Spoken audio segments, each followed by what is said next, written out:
Friends, welcome again. In the name of Ray of Hope, we are organizing series of live lectures on different contemporary issues and social problems. Today, we will discuss on the problems of the farmers, condition of the farmers of our country during lockdown. We have with us an eminent peasant leader, Mr. Satyavan. He is the national president of All India Kisan Khet Mazdoor Sangathan. He is the member of working group of All India Kisan Struggle Coordination Committee. It is the organization of 200 peasant organizations. He will deliver on the problems of the farmers. We know more than 70% of rural households depend upon agriculture for their livelihood. So the students coming from the agricultural households, the number of students coming from agricultural households are more than 50% of our total student strength.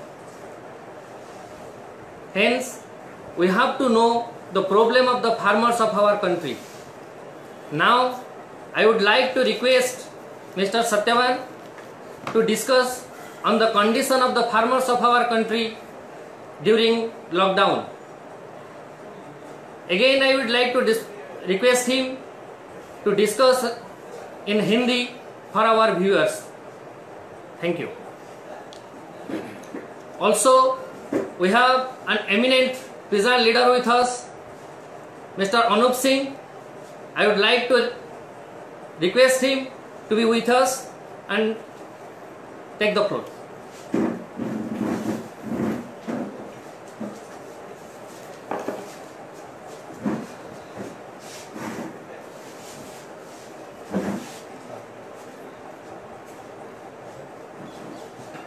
मेरे साथ हमारे संगठन all India किसान खेत मजदूर संगठन के All India vice president comrade Anoop Singh मेरे साथ हैं।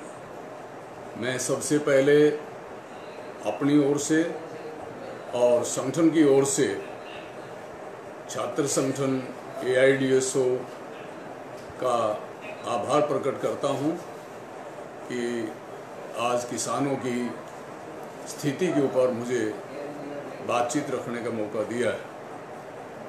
जब हम ये बात करने जा रहे हैं तो देश एक भयंकर शोकग्रस्त माहौल में है। सारी दुनिया भयावह स्थिति से जूझ रही है। कोरोना संक्रमण रोज़ बढ़ता जा रहा है। दुनिया में 2,90,000 से ज़्यादा मौतें हुई हैं। हमारे अपने देश में भी हमने 2,551 देशवासियों को खोया है। प्रवासी मजदूर बहुत ही दर्दनाक स्थिति में 400 से ज़्यादा राह चलते भूख से तरह तरह की समस्याओं से ग्रसित होकर औरंगाबाद जैसे रेल दुर्घटना, आज मध्य प्रदेश में भी बस दुर्घटना में मारे गए हैं। हमारे हिसार के हरियाणा में खाली पड़े रेलवे ट्रैक पर 3 छोटे बच्चों को एक रेल इंजन ने कुचल दिया। इस तरह से हम देखते हैं कि स्थिति बहुत ही भयावह है। 6 मई को हमारा संगठन AIKMS ने प्रधानमंत्री को जिस दिन ज्ञापन दिया था अपनी मांगों का, उस दिन सिर्फ 1500 मौत हिंदुस्तान में हुई थी, लेकिन आज 8-9 दिन के भीतर भीतर ही 2500 से पार हो गई। 66% वृद्धि हुई है। तो ये जो कोरोना की स्थिति थी, इससे निपटने के लिए हमारी सरकार ने जो करना चाहिए था वो नहीं किया। 15 लाख लोग विदेश से आए थे। अगर उनको ठीक से जांच की जाती तो कोरोना हमारे देश को छू भी नहीं सकता था और हम समस्या से मुक्त हो सकते थे, लेकिन ऐसा नहीं हुआ और लॉकडाउन भी अचानक थोप दिया गया। कोई तैयारी नहीं, कोई प्लानिंग नहीं। आपने 19 तारीख को प्रधानमंत्री जी ने घोषणा की थी जनता कर्फ्यू के नाम की। आप तभी कह सकते थे कि आप अपने को तैयार रखें, जो घर जाना चाहते हैं घर जाएं, और बाकी का खाने पीने रहने का भरोसा दिया होता। लेकिन स्थिति हुई कि हमारे प्रवासी भाई मजदूर रोजी रोटी से वंचित हो गए, बहुत सारों के पास घर नहीं रहा, और ऐसी स्थिति में मजबूरन वो अपने घरों की तरफ, अपने राज्यों की तरफ चल पड़े। दिल्ली में जिस तरह से लाखों की संख्या में वो अपना रेलगाड़ी तलाशने के लिए पहुंचे, और जो उनके साथ बर्ताव किया गया वो एक बहुत ही वेदनापूर्ण, दर्दनाक है। ये भी हमने देखा कि कोरोना से जूझने के लिए हमारे डॉक्टरों के लिए, नर्सिस के लिए, पैरामेडिकल स्टाफ के लिए जो पीपीई होना चाहिए था, मरीजों के लिए वेंटिलेटर, बेड, दूसरे जो इंतजाम होने चाहिए थे वो नहीं हुए। और लॉकडाउन पीरियड में उनके साथ जो बहुत तरह के हालात, विकट हालात रहे हैं, यहाँ तक कि आंगनबाड़ी और आशा वर्कर जो गांव में सेवा पर रही, देखने में आया कि पुलिस ने आशा वर्करों के साथ भी पिटाई की, और प्रवासी मजदूरों को तो जिस तरह से रास्ते में पिटाई की है, उत्पीड़ित किया है, वो बहुत ही निंदा के लायक है। और ये किसी भी सभ्य समाज में ये नहीं हो सकता। ये भी अजीब बात है कि लॉकडाउन के साथ ही तमाम पीएचसीज को, सीएचसीज को, जिला हॉस्पिटल्स को एक तरह से कोरोना पेशेंट के अलावा दूसरे पेशेंटों को देखने से वंचित कर दिया गया। यहाँ तक कि जो बड़े बड़े पीजीआई और दूसरे संस्थान थे, वहाँ भी अन्य बीमारियों के मरीजों के लिए अभी तक भी कोई खास उपाय नहीं है। तो ये जो स्थिति थी, ऊपर से प्रधानमंत्री जी लोगों का ध्यान बांटने के लिए और उनको बुद्धू बनाने के लिए कभी ताली थाली, तो कभी ये कैंडल और टॉर्च, और कभी हमारी सेना के द्वारा फूल बरसाने का जो ये किए, ये बहुत ही ये गलत एक प्रैक्टिस, और लोगों को अकल पर पत्थर रखने के ये किया। प्रवासी मजदूर, तुरंत डोमेस्टिक वर्कर, कुक, झाड़ू पोछा वाले, अभी तक भी उनको कोई सहायता नहीं मिली। वो बेरोजगार हो गए। फैक्ट्री वर्कर, कंस्ट्रक्शन के वर्कर, दूध या सब्जी बेचने वाले, हलवाई, दस्तकार, ऑटो चालक, टैक्सी चालक, हेयर कटिंग, हर तरह का जो ये असंगठित क्षेत्र का जो मजदूर था, यहाँ तक कि औद्योगिक मजदूर, ये सभी बुरी स्थिति में फंस गए। 12 करोड़ लोगों का रोजगार गया है, और ये भी कि 2.3 करोड़ के करीब हमारे ऐसे नौजवान रोजगार से वंचित हैं जो 20 और 30 साल की उम्र के हैं। इसी बीच में मूल्य वृद्धि, डीजल, पेट्रोल आदि की मूल्य वृद्धि की गई है। यहाँ तक कि बस किराया हरियाणा जैसे राज्यों में बढ़ाया गया है, और शराब के ऊपर सेस लगाया गया है, और दवाई नहीं है, चाय नहीं है, दुकान नहीं है, दूसरे लोगों की कोई परवाह नहीं है। लेकिन एक तरफ कहा जाता है कि आप अपना इम्यूनिटी पावर बढ़ाओ, रोग निरोधक क्षमता बढ़ाओ, लेकिन दूसरी तरफ शराब पिलाकर उनकी सेहत को बर्बाद करने के लिए शराब के ठेके खोले जा रहे हैं। सरकारी नोटिफिकेशन किया गया था उपदेशात्मक सिर्फ कि आपका कोई वेतन नहीं काटेगा, आपको ड्यूटी से, रोजगार से नहीं हटाएगा। लेकिन देखने में क्या आया कि ये लागू नहीं किया गया। काम के घंटे जो 8 घंटे का सारी दुनिया में नियम है, और हमारे पूर्वजों ने जो लड़के अधिकार लिया था उसको 12 घंटे कर दिया गया कई राज्यों में। उत्तर प्रदेश, मध्य प्रदेश जैसे राज्यों में तो अजीब बात है, बहुत ही ये निंदनीय बात है कि श्रमिकों का जो अधिकार है, जो श्रम कानून है, उनको 3 साल के लिए सस्पेंड कर दिया गया। ये भी जनतंत्र के ऊपर प्रहार है, लेबर राइट्स के ऊपर। कर्मचारियों के जो डीए हैं, डीआर है, उसको छीन लिया गया। तो इस तरह से हम देखते हैं कि ये एक पर एक हमले इसी बीच में आ रहे हैं। तो हम ये आज भी सरकार से ये मांग करते हैं कि जो प्रवासी मजदूर हो, दूसरा मजदूर हो, उनके लिए रोजी रोटी, उनके लिए आश्रय, उन देशवासियों के लिए जो है सेहत, इनका सही जाए।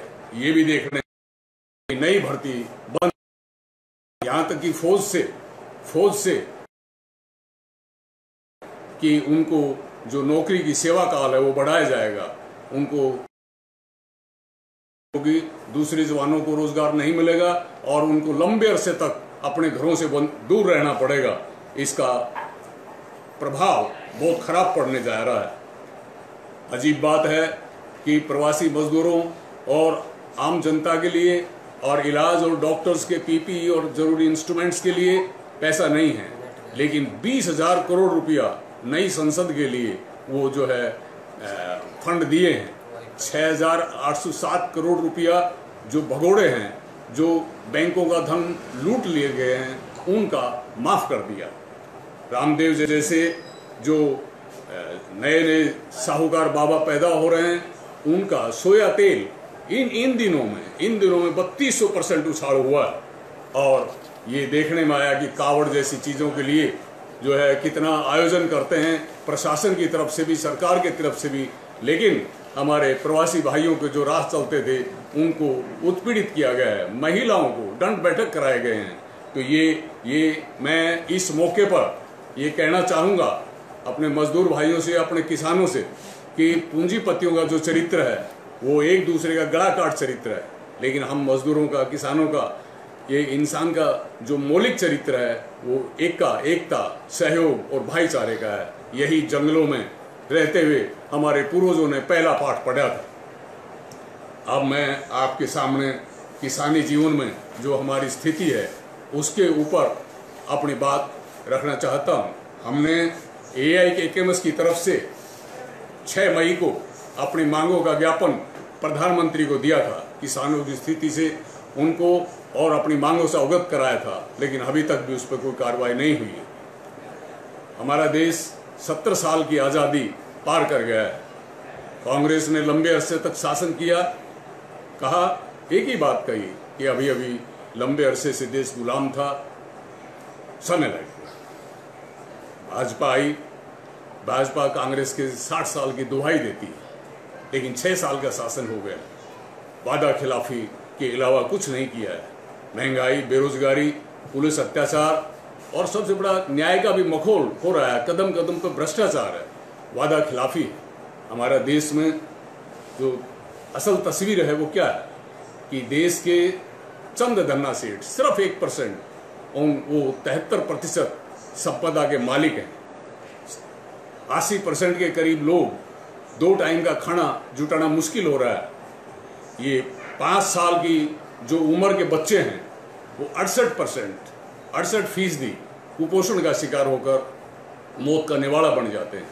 हमारे बहुत सारे शिशु 83%, 100 में से 83 बच्चे या तो जो उनका वजन कम होता है और वो मौत के मुंह में चले जाते हैं। हमारा 4 लाख किसान आत्महत्या कर चुका है। यूथ, स्टूडेंट्स ये भी अवसाद में, डिप्रेशन में आकर रोजगार और शिक्षा के अभाव में मौत को गले लगा रहे हैं। हमारी माँ बहनों की जो स्थिति है, क्राइम बढ़ रहे हैं।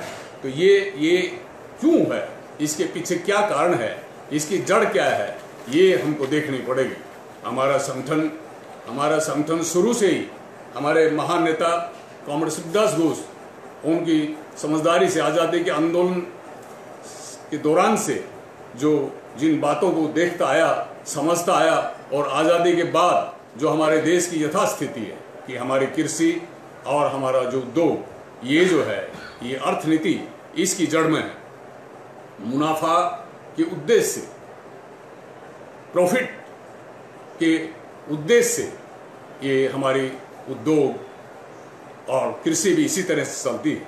जैसे फैक्ट्री के अंदर मुनाफा के लिए श्रमिकों का शोषण होता है, इसी तरह से कृषि के अंदर भी किसानों और खेतीहर मजदूरों का शोषण होता है।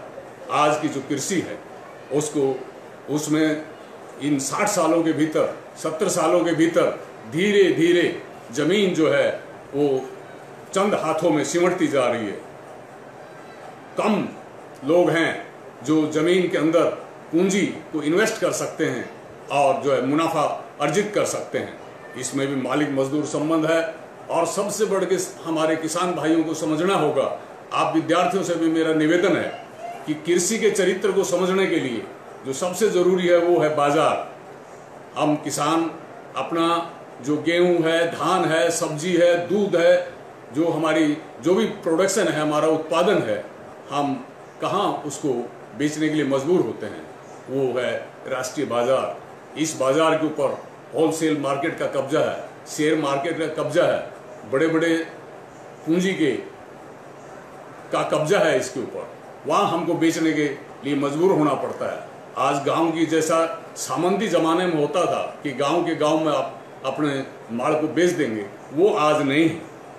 आज नहीं है।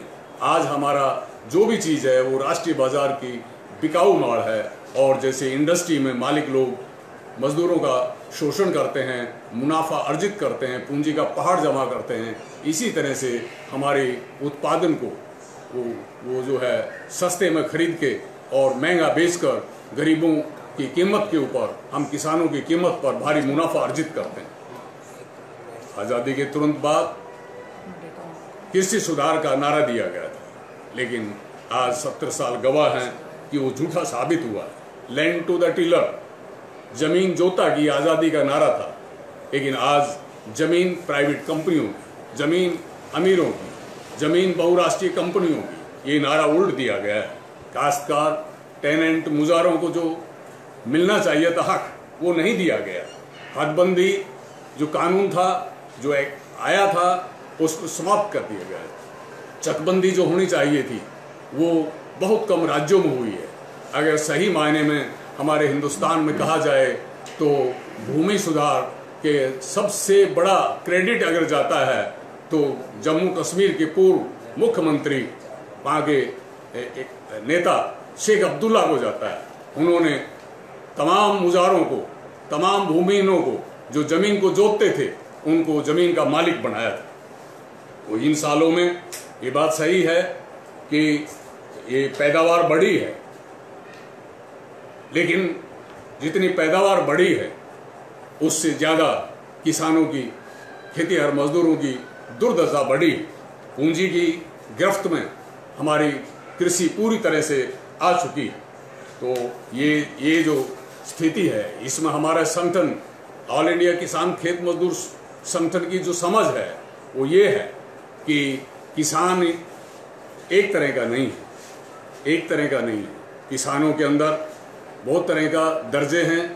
धनी किसान है, मध्यम दर्जे का किसान है, छोटा किसान है, सीमांत किसान है, बटाईदार है, भूमिहीन है, खेतीहर मजदूर है। ये अल्पसंख्यक जो किसान कहेंगे, जो गांव में रहता है और जिसके पास अच्छी ज़मीन है और उसके हाथ में अपनी निजी पूंजी है, जिससे वो इनपुट्स को, खाद को, बीज को, कृषि औजार को, ट्रैक्टर को खरीद सकता है, वो मजदूर लगाकर अपनी खेती कराता है। बहुत कम है जो खुद मेहनत करते हैं।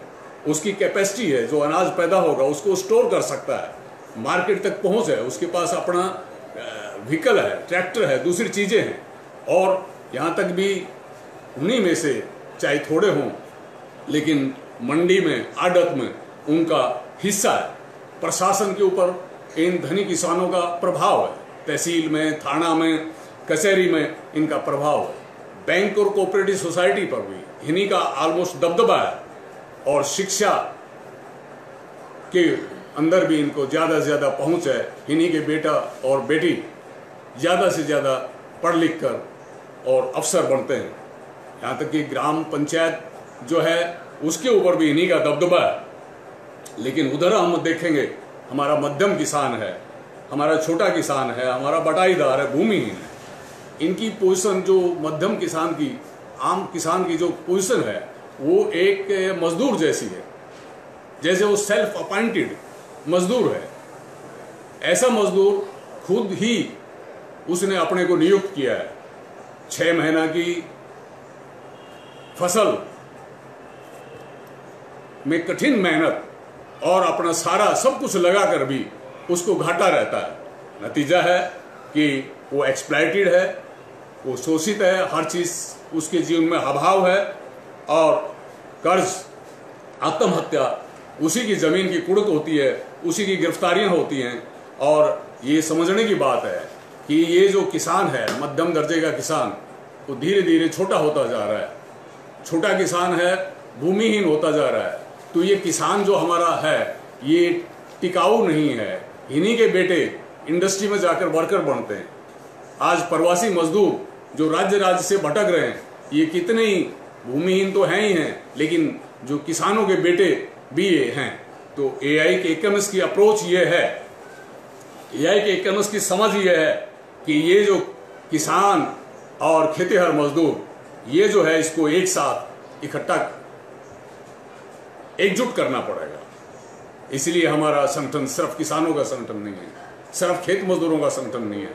हमारा संगठन ये शोषित जो किसान है गांव का, जो वंचित किसान है, उनका ये संगठन है। एक ही प्लेटफॉर्म है। जैसे किसान और खेतीहर मजदूर, इनकी किस्मत आज कृषि अर्थनीति के ऊपर पूंजी का कब्जा होने से, हमारे देश में शासन प्रणाली में पूंजीपतियों का दबदबा होने से और हमारी अर्थनीति पूंजीपतियों के कब्जे में होने से आज किसान और खेत मजदूर का एक ही भाग्य है। इसलिए उनका मुक्ति का रास्ता भी एक ही है। हमारा संगठन बहुत पुराना संगठन है। आजादी के तुरंत बाद से बंगाल से शुरू हुआ ऐतिहासिक तिभागा आंदोलन, इसमें हमारे तत्कालीन नेताओं की बहुत बड़ी भागीदारी और मार्गदर्शन था। वो सफलता की मंजिल पर पहुंचा। राज्य राज्य में जैसे जैसे संगठन पहुंचता गया, राज्य राज्य में विकास होता गया। 1982 के अंदर पटना के नजदीक मुजफ्फरपुर बिहार में हमारा अखिल भारतीय एक सम्मेलन हुआ, जिसके माध्यम से राज्य राज्य की इकाइयों को एक सर्वभारतीय संगठन का रूप दिया गया। इस तरह से संगठन लड़ता आ रहा है। अभी 2016 में भुवनेश्वर में सम्मेलन के माध्यम से इस देश भर में जो आंदोलन है उनको और आगे बढ़ाने के लिए हम सतत प्रयास में लगे हैं। हमारे संगठन की समझ है कि कारखाना का मजदूर, इसी तरह से गांव का मजदूर, सरबहारा, किसान, ये मिलकर दूसरे मेहनतकश और गांव शहर का बुद्धिजीवी, शहर का गरीब, ये सब मिलके एक मंच के ऊपर और सही दिशा में अपने आंदोलनों को आगे बढ़ाएं। इस आंदोलनों में किसान खेतीहर मजदूर संगठन का अपना एक प्रमुख हिस्सेदारी रहे और इस तरह से हम अपने हकों के लिए लड़ें, अपने हकों को प्राप्त करें और एक दिन शोषण से अपने मुक्ति का जो है ये जो मंजिल है उसको प्राप्त करें। 70 साल के पूंजीवादी इस शासन विधान में जो हमारे देश के शासकों ने कृषि नीति बनाई है वो बहुत ही घिनौनी है। वो किसान विरोधी है, खेतीहर मजदूरों का विरोधी है, ग्रामीण गरीबों का विरोधी है। 2000 में इस नीति को एक रूप दिया गया था। ये असल में 1991 में जो नई आर्थिक नीति आई थी, जिसमें बड़े पूंजीपतियों को सब कुछ देने का कार्यक्रम हमारे देश की सरकार की तरफ से लिया गया था, उसी का एक पार्ट है बीज। आज बीज किसान के हाथ से छीन लिया गया है। जो प्राइवेट कंपनियां हैं, देसी कंपनियां हैं, विदेशी कंपनियां हैं, देसी और विदेशी कंपनियां मिलकर बीज के ऊपर कब्जा कर चुकी हैं। पेटेंट कानूनों को बदल दिया गया है। हमारे जो कृषि विश्वविद्यालयों में जो किसानों के लिए, खाद के लिए, बीज के लिए जो रिसर्च होती थी, उस रिसर्च को फंड देना सरकारों ने बंद कर दिया।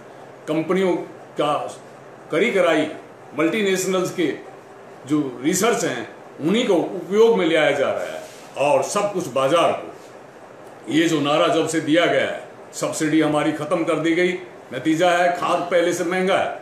जो एक जमाना में 11 रुपए का खाद का कट्टा था, बैग था, वो आज यूरिया का 260 से भी ज़्यादा का है।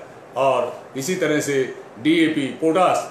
और बड़ी दुखदाई बात है कि इन्हीं दिनों में जो है हमारे देश की जो प्रधानमंत्री के नेतृत्व में कैबिनेट ने निर्णय लिया है कि वो पोटास के अंदर जो सब्सिडी है उसको 9% कम करेंगे। भूमि जो सुधार करना चाहिए था, उसी भूमि को आज जो है SEZ में दिया जा रहा है। लंबी लड़ाई लड़ी है, अधिग्रहण जमीन का कदम कदम पर अधिग्रहण किया गया है। इसी तरह से जल को, जो हमारे वाटर रिसोर्सेज हैं, हमारी नदियां हैं, हमारे नाले हैं, उनको प्राइवेट कंपनियों के चंगुल में देने का और लोगों को उससे वंचित करने का और इसके ऊपर भी टैक्स लगाने का। बैंकों में जो एक जमाना में किसानों को लोन का जो सुविधा दी गई थी, वो सुविधा छीन ली गई हैं और उसके ऊपर भी जो गांव के धनी मानी या टाउट्स दलालों का कब्जा। आज किसान की जमीन कुड़क की जाती है, उनकी अरेस्ट की जाती है। यहाँ तक कि ऐसा भी है कि जो फौजी परिवारों के किसान हैं, जो रिटायरमेंट के बाद खेती करते हैं, उनकी पेंशन को भी कुड़क किया गया है। और ये आज नकदी फसल पर जोर दिया जा रहा है।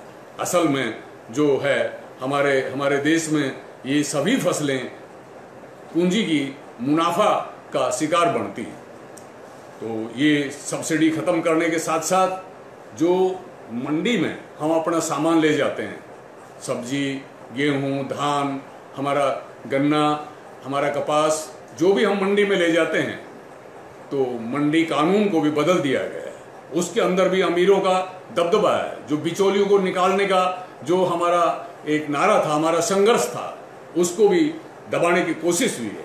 यहाँ तक कि न्यूनतम समर्थन मूल्य, जिसके लिए सरकार प्रतिबद्ध थी, नारा देती थी हम किसानों को न्यूनतम समर्थन मूल्य देंगे। हालांकि ये कभी भी न्यूनतम समर्थन मूल्य न्यायोचित नहीं दिया गया, लेकिन इसको भी खत्म करने की साजिशें हो रही है। 2000 में जब वाजपेयी जी सरकार में आए थे, राजनाथ जी उस वक्त कृषि मंत्री थे, हमारा हरियाणा में आए थे हांसी के अंदर। वहां कहा था कि हम समर्थन मूल्य घोषित तो करेंगे, लेकिन समर्थन मूल्य पर खरीदेंगे नहीं।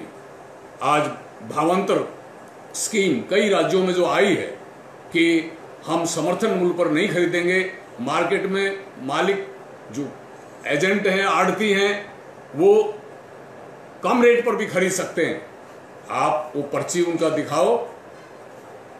अगर गेहूं का रेट 2000 रुपया क्विंटल है, अगर प्राइवेट सेठों ने, आड़तियों ने आपको 1800 रुपया क्विंटल दिया है, 200 की कमी हमारे यहाँ सरकार के दफ्तर से ले जाओ। इस तरह की भावांतर स्कीम ये लाने की कोशिश की गई थी। हमने इसका पुरजोर विरोध किया है, हम अभी भी करते हैं। सरकार न्यायोचित समर्थन मूल्य दे, जो C2 फार्मूला है, जिसके अंदर हमारी लागत भरपूर दी जाए, हमारी लागत से 50% ज़्यादा जो है किसानों को दाम दिए जाएं, ये दिया जाना चाहिए। इसी तरह से हमारी फसल कीड़ा लगने से, ओलावृष्टि होने से, बाढ़ आने से, सूखा आने से तरह तरह से हमारी फसल खराब हो जाती है। किसान मांग करता है, सारे देश में लड़ता है कि हमको मुआवजा दिया जाए। सरकारों की तरफ से कहा गया कि हम फसल बीमा लाएंगे। हमारे प्रधानमंत्री जी फसल बीमा कानून लाए, लेकिन देखने में आया कि ये कानून किसानों के हित में कम, कंपनियों के हित में ज़्यादा है। इसी तरह से ये कोरोना पीरियड में ही देखने में आ रहा है कि डीजल, खाद, जिसके दाम सारी दुनिया में एकदम नीचे हैं, उसके भी दाम बढ़ाए जा रहे हैं। इन दामों को बढ़ाकर जो फायदा है वो प्राइवेट कंपनियों को, सरकारी तेल कंपनियों को और खुद सरकार ने, केंद्र और राज्यों ने उठाया, लेकिन उपभोक्ता किसानों को इसका कोई लाभ नहीं दिया। बिजली उपलब्धता के लिए, क्योंकि इसके ऊपर कृषि का, सिंचाई का बहुत बड़ा दारोमदार है, लेकिन ये कृषि जो है ये उपलब्ध नहीं कराई जाती है। कृषि जो है, ये कृषि को बिजली का जो सप्लाई होनी चाहिए, ये रात भर सर्दियों में दी जाती है, किसान मर जाते हैं। और अब तो देखने में आ रहा है, अभी कोरोना पीरियड में, लॉकडाउन के काल में नया बिजली कानून 2020 लाया जा रहा है। 2003 से ये कोशिशें जारी थी, 2014 में फिर इसको नया रूप दिया गया, फिर 17 में, और अब ये लॉकडाउन कोरोना पीरियड में जब किसान अपने घरों में रहने के लिए लाचार हैं, ये कोरोना पीरियड में जैसा मजदूरों के ऊपर उनके अधिकारों को छीनने का कोशिश हुई है, 8 घंटे का जो अधिकार था उसको छीनने की कोशिश हुई है, ठीक उसी तरह से ये नया बिजली कानून जिसमें बिजली का उत्पादन से लेकर सप्लाई तक और उनका दाम वसूली तक प्राइवेट कंपनियों के हाथ में होगा। किसान को जो सस्ते रेट पर बिजली मिलती है उसको नहीं मिला जाएगा। और तो ये WTO की शर्तें और RCEP पर फिर दिसंबर महीना में सुनने में आ रहा है कि भारत सरकार उस पर समझौता करेगी, तो उससे नतीजा होगा कि किसानों का शोषण बढ़ेगा। अब गांव में जो ग्राम पंचायत हैं इसके ऊपर भी मैं कुछ कहना चाहूँगा। जब से ये पंचायती सिस्टम आया है, देखने में इसको जनतंत्र की प्राथमिक इकाई कहा जाता है, लेकिन असल में ये इकाई है ग्रामीण खाते पीते लोगों के हाथ में एक इंस्ट्रूमेंट और स्थानीय प्रशासन के हाथ में एक इंस्ट्रूमेंट है। जो रूलिंग पार्टी है, जो पार्टी शासन में रहती है, जो उसका जो दबदबे वाला धड़ा है, रूलिंग क्लिक जो है, ये उसके हाथों में एक टूल, एक इंस्ट्रूमेंट बन के रह जाती है। हमने बहुत पहले जो अशोक मेहता कमेटी जो 1970 में जनता पार्टी आने के बाद आई थी, हमने उसमें आवाज उठाई थी कि इन पंचायतों को टैक्स फ्री किया जाना चाहिए।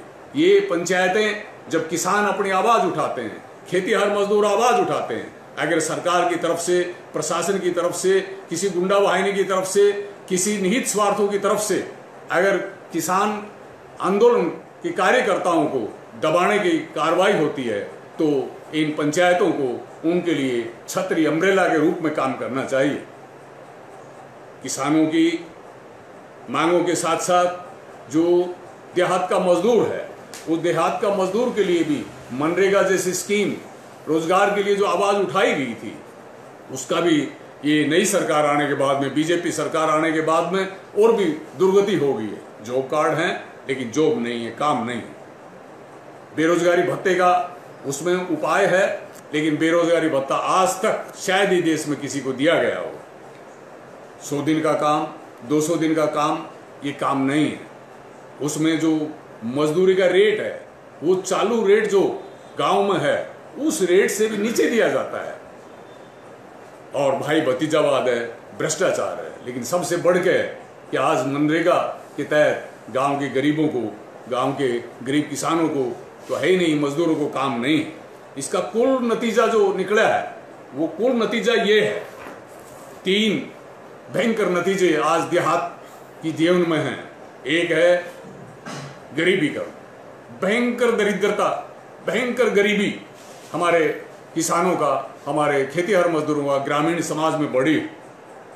कर्जा है उनके ऊपर, कर्जा चुका नहीं सकते हैं। कोऑपरेटिव जो कर्जा लेते हैं वो नहीं चुका पाते, दूसरा बैंक से लेते हैं, उसका नहीं चुका पाते।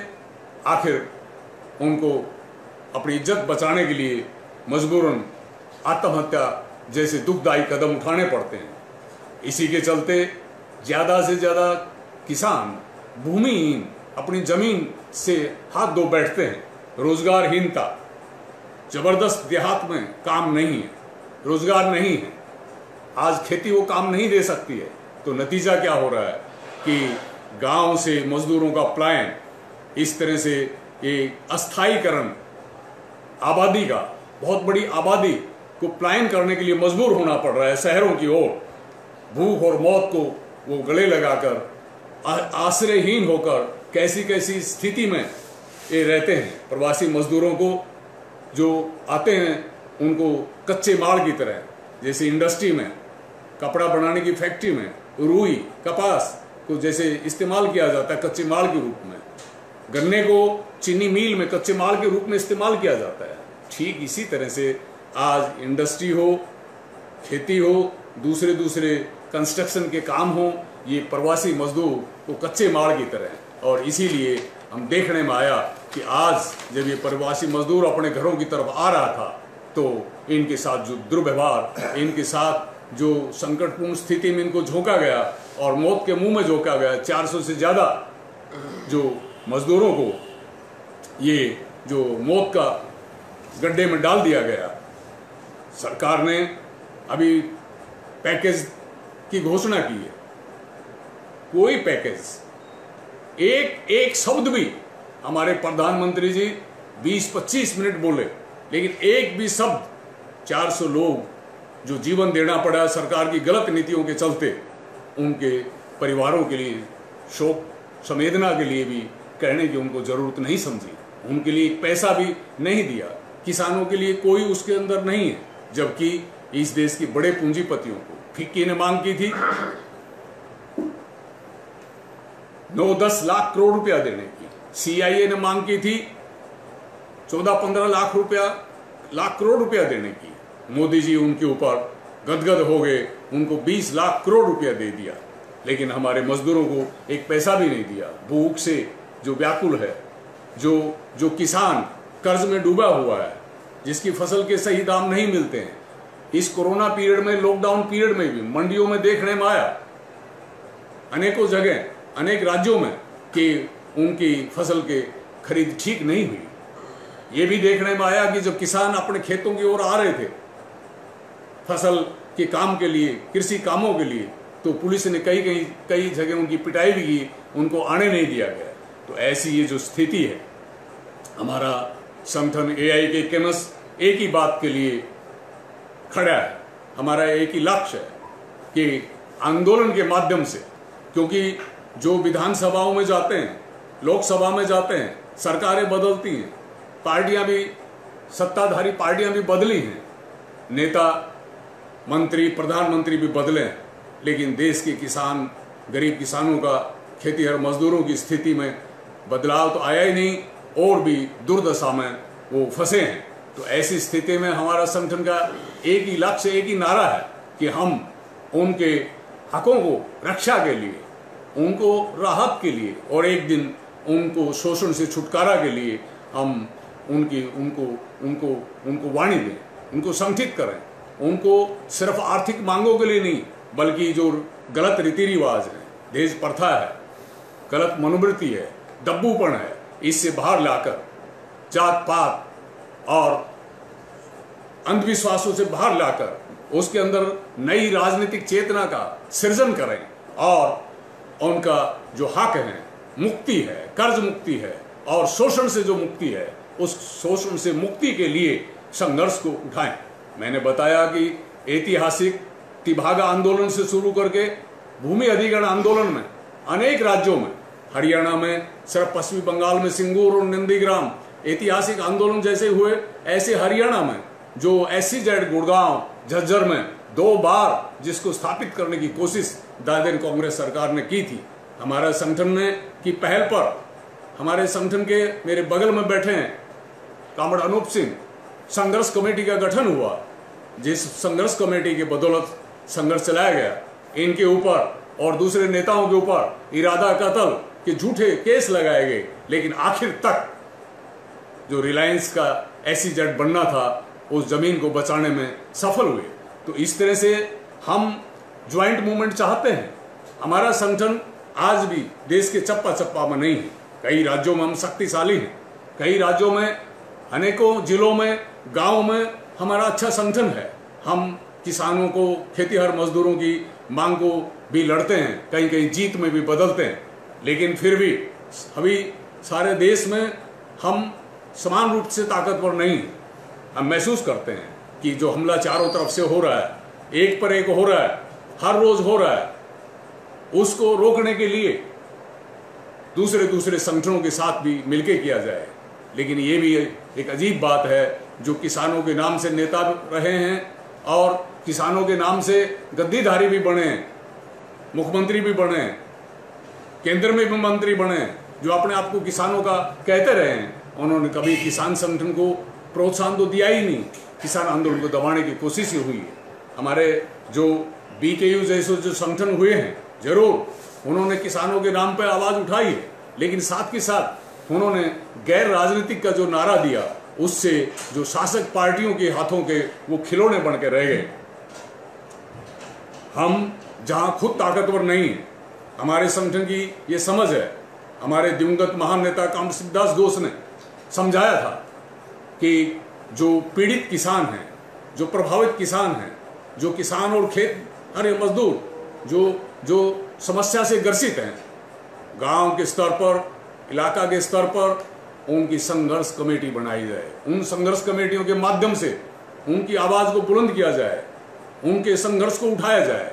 ऐसे अनेकों संघर्षों के माध्यम से नंदीग्राम, सिंगूर, हरियाणा में भूमि अधिग्रहण के मामले में मोदी सरकार जो 2013 का भूमि अधिग्रहण कानून था, उसके जो कुछ किसान पक्षीय जो प्रावधान थे, उनको खत्म करने की जब कोशिश की गई, तो देश स्तर के ऊपर भूमि अधिकार आंदोलन एक बड़ा ऑर्गेनाइजेशन बनाया गया। दिल्ली में, राज्यों में एक पर एक प्रदर्शन हुए। एक वक्त अन्ना हजारे जी भी उसमें आए थे और उस आंदोलन की सफलता थी कि 4 बार जो अध्यादेश प्रधानमंत्री मोदी जी लाए थे, उसको वापस लेना पड़ा।